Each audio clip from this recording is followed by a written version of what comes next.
Good evening friends. आज हम शुरुआत करेंगे पाकिस्तान से। पाकिस्तान के पूर्व प्रधानमंत्री इमरान खान की कथित मौत की अफवाहों को उनकी पार्टी के सीनेटर खुर्रम जेसान ने खारिज कर दिया है।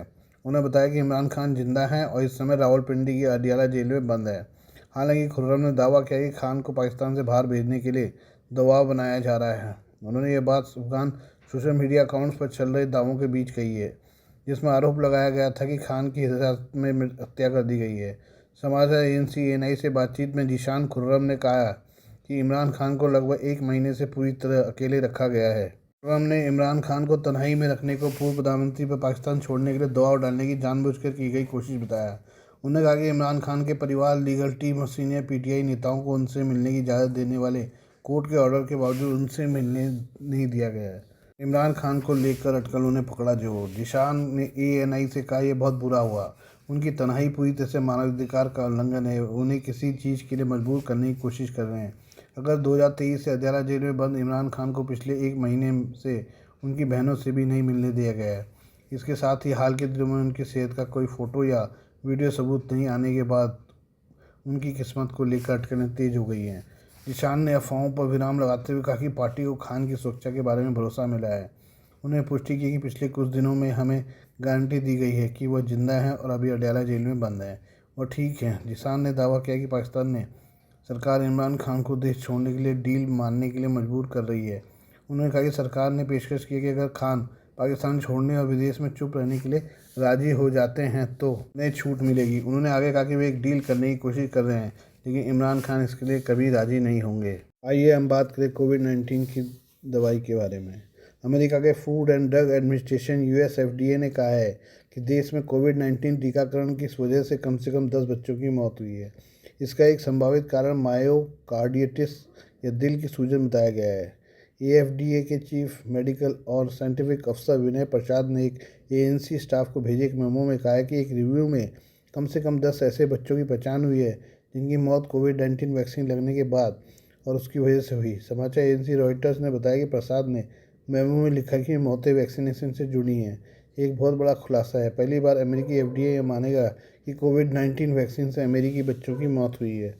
मेमो में बच्चों की उम्र, स्वास्थ्य स्थिति या इससे शामिल वैक्सीन वाले के बारे में नहीं बताया गया है। ये नतीजे 2021 और 2024 के बीच हुई 96 मौतों के शुरुआती अध्ययन पर आधारित थे।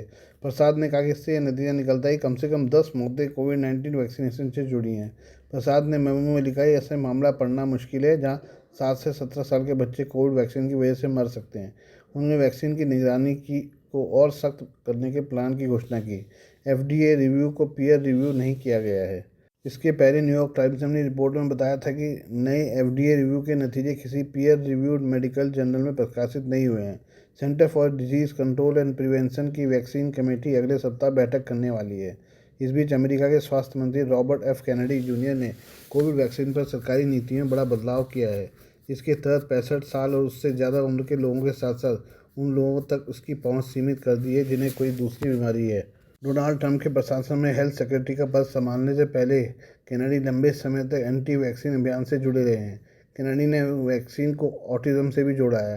हालांकि ट्रंप के पहले कार्यकाल में जब कोरोना वायरस महामारी फैली थी और उसके बाद आए बाइडेन प्रशासन में अमेरिकी स्वास्थ्य अधिकारियों ने वैक्सीन को जान बचाने वाला बताया था। एफडीए कमिश्नर मार्टी मकारी ने फॉक्स न्यूज़ पर शनिवार को प्रसारित एक टीवी इंटरव्यू में 10 बच्चों की मौत की रिपोर्ट की पुष्टि की।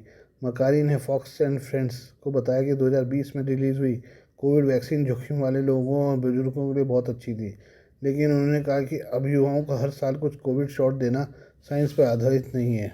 आइए हम बात करें ऑस्ट्रेलिया की। ऑस्ट्रेलिया के प्रधानमंत्री एंथनी एल्बनीज़ ने शनिवार को राजधानी कैनबरा में अपने आधिकारिक आवास पर करीबी लोगों की मौजूदगी में अपनी संगिनी जोड़ी हेडन से विवाह कर लिया।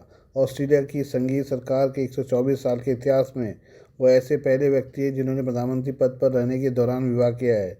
विवाह समारोह में ऑस्कर पुरस्कार विजेता अभिनेता रसेल क्रो और कई कैबिनेट मंत्रियों समेत करीब 60 मेहमान शामिल हुए। एल्बनीज़ और हेडन ने एक बयान में कहा, हम अपने परिवार करीबी दोस्तों के सामने अपनी ज़िंदगी साथ बिताने का वादा करके बहुत खुश हैं। एल्बनीज़ 62 का पहले तलाक हो चुका है। उनका एक वयस्क बेटा भी है। एल्बनीज़ ने पिछले साल वैलेंटाइंस डे पर हेडन 46 से समझ प्यार का इजहार किया था। एल्बनीज ने सिडनी रेडियो कार्यक्रम में बताया था कि वह कनाडा के पूर्व प्रधानमंत्री जस्टिन ट्रूडो को आमंत्रित करने के बारे में सोच रहे हैं, जिन्हें वो अपना करीबी दोस्त मानते हैं। हालांकि ऑस्ट्रेलिया में सत्तारूढ़ लेबर पार्टी ने आशंका जताई कि देशवासियों के समक्ष आर्थिक समस्याओं के दौरान शान शौकत से शादी करने पर अगले साल मई में होने वाले चुनाव में पार्टी की फिर से जीतने की संभावनाओं को नुकसान हो सकता है। वित्तीय क्षेत्र में काम करने वाली हेडन की 2020 में व्यापारियों के रात्रि भोज के दौरान एल्बनीज से मुलाकात हुई थी। आइए हम बात करें ताइवान की। ताइवान ने अपने एयर डिफेंस को मजबूत करने की दिशा में बड़ा कदम उठाया है। ताइवान आने वाले सालों में एयर डिफेंस पर $40 अरब खर्च करेगा। इस रकम का बड़ा हिस्सा इजरायली स्टाइल के multilayer air defence network T dome की खरीद पर खर्च होगा। टी डोम को fighter jet, ballistic cruise missile, drone के झुंड और दूसरे हवाई हमलों से बचाने के लिए डिज़ाइन किया गया है। यूरेशियन टाइम्स के मुताबिक ताइवान लंबे समय से चीन के दबाव का सामना कर रहा है। चीन का कहना है कि ताइवान उसका हिस्सा है और वह इसके लिए सैन्य हमला कर सकता है। ऐसे में टी डोम के जरिए ताइवान अपने आसमान पर एक ऐसा सुरक्षा घेरा बनाना चाहता है जिसे तोड़ना आसान नहीं हो। ताइवान प्रेसिडेंट लाई चिंगते ने टी डोम के तेजी से तैनाती पर जोर दिया है। उन्होंने इसे ताइवान के लोगों के लिए सेफ्टी नेट बनाया है। ताइवान ने टी डोम की घोषणा इस साल 10 अक्टूबर को की थी। इसकी तुलना इसराइल के आयरन डोम एंटी मिसाइल सिस्टम से की जा रही है। हालांकि दोनों में कुछ बुनियादी फ़र्क है। सिक्योरिटी एनालिस्ट माइकल कोल के मुताबिक इसराइल के आयरन डोम मुख्य रूप से कम दूरी के हथियारों को रोकने के लिए डिज़ाइन किया गया है। वहीं टी डोम को कई तरह के खतरों का सामना करने के लिए बनाया गया है। इसका मकसद चीनी सेना के एयरक्राफ्ट, बैलिस्टिक मिसाइल और ड्रोन के झुंड को रोकना है। पुराने सिस्टम के साथ होगा इंटीग्रेट। ताइवान के पास फिलहाल अमेरिकी पैट्रियट और अपना स्काईबो एयर डिफेंस है। इनके साथ टी डोम रडार, सेंसर और दूसरी एडवांस टेक्नोलॉजी के साथ इंटीग्रेट करेगा ताकि हवाई सुरक्षा को मजबूती मिले। ताइवान के रक्षा मंत्री वेलिंगटन क्रू ने कहा कि यह डिवाइस इंटीग्रेट होकर अच्छे से काम कर पाएगा। ताइपे के इंस्टीट्यूट फॉर नेशनल रिसर्च के एक्सपर्ट सुत्यो युन ने कहा कि टी डोम के 2 हिस्से होंगे। इसमें एक कमांड और कंट्रोल सिस्टम होगा। रडार डेटा इकट्ठा करते हुए खतरों की पहचान करेगा। दूसरे हिस्से में इंटरसेप्टर लेयर होगा। इसमें इस हथियार का इस्तेमाल आने वाले खतरों को मार गिराने के लिए होगा। ताइवान ने यूक्रेन से एयर डिफेंस सिस्टम के महत्व के बारे में जरूरी सबक सीखे हैं। ये सेना, इंफ्रास्ट्रक्चर और रिहायशी इलाकों की सुरक्षा कर सकते हैं। ताइवान पिछले 10 सालों से अपनी मिलिट्री को अपग्रेड कर रहा है और उसने हथियारों पर अरबों डॉलर खर्च किए हैं। हालांकि वो अभी भी चीन से पीछे है। सू ने कहा कि चीनी मिसाइलें का हमला का खतरा है। ताइवान के पास रेगुलर तैनात चीनी वॉरशिप 3 मिनट के अंदर ताइवान के एयरपोर्ट, रडार और मिलिट्री बेस पर सैकड़ों मिसाइल दागने में सक्षम है। इसलिए ताइवान को एक इंटीग्रेटेड एयर डिफेंस सिस्टम की जरूरत है जो इन चुनौतियों का जवाब दे सके। आइए हम बात करें अफगानिस्तान और पाकिस्तान की। अफगानिस्तान और पाकिस्तान के बीच तनाव अचानक फिर बढ़ गया है। तालिबान सरकार ने पाकिस्तान के विमानों और ट्रांजिट फ्लाइट्स के लिए अपना एयर स्पेस अस्थायी रूप से बंद कर दिया है। इससे पाकिस्तान की एयरलाइन पीआईए की कल कई घरेलू और अंतर्राष्ट्रीय उड़ानें रद्द करनी पड़ी हैं। खासकर इंटरनेशनल कार्गो और हज रूट पर इसका सबसे ज़्यादा असर पड़ा है। हालांकि तालिबान ने इस फैसले पर अभी कोई आधिकारिक स्टेटमेंट जारी नहीं किया है, लेकिन कई अफगान पत्रकारों ने दावा किया कि यह कदम पाकिस्तान द्वारा हाल के दिनों में अफगानिस्तान पर किए गए हमलों के जवाब में उठाया गया है। अफगानिस्तान की तालिबान सरकार ने मंगलवार को आरोप लगाया कि पाकिस्तानी सेना ने अफगान इलाके में भारी बमबारी की है। इस हमले में 10 लोगों की मौत हो गई, जिनमें 9 बच्चे, 5 लड़के, 4 लड़कियां और महिला शामिल है। तालिबान सरकार के प्रवक्ता जबीउल्लाह मुजाहिद ने बताया कि पाकिस्तानी हमले में एक आम अफगान नागरिक के घर पर निशाना बनाया गया है। उन्होंने कहा कि इस्लामिक अमीरात इस हमले की कड़ी निंदा करता है। अपने एयर स्पेस इलाके और नागरिकों की रक्षा करना हमारा कानूनी अधिकार है। सही समय पर इसका सख्त जवाब दिया जाएगा।